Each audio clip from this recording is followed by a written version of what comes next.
چون فیض ولادت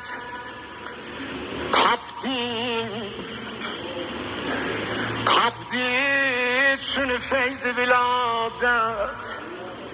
گل زیبای بتول سرگذشتی نشیدن gemler ne oldu melul bazı kardeş veli zerre alemi etmişti kabul ne gemi Zeynep'i aşık yaradıptur yaradan bir cihan eşki bölüktür bazı kardeş aradan hay mekamı ve kurban Zeynep'e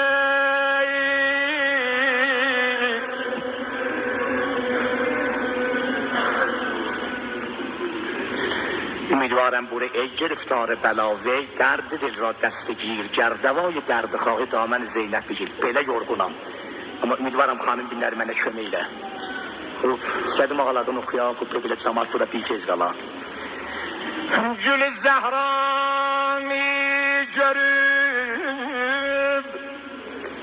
kim ürəci əsti güləyəm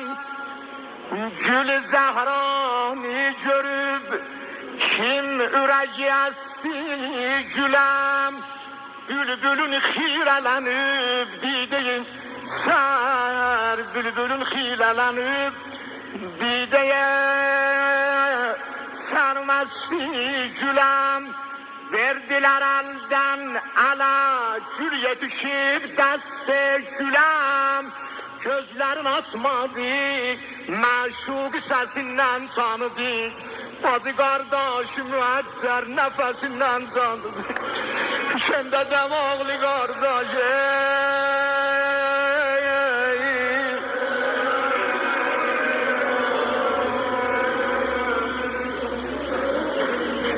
Əfsus ki, düşdü mənim bu yorğun səsimə, vaxtımə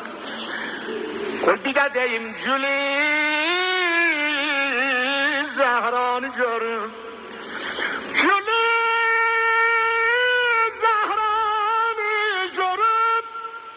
Kim ürəci əsti güləm Nə qədər gördülər Zeynəb gözünü açmadı Bülbülün xirələnib dideyi sərməsti güləm Verdiler elden ala gül yetişib dəstə gülə Aldı İmam Şenəller Ay Emin Abad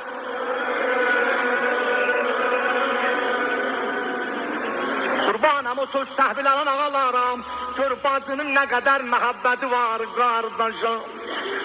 Gözlərin açmadı məşuqim Səsindən tanıdı Bazı qardaşı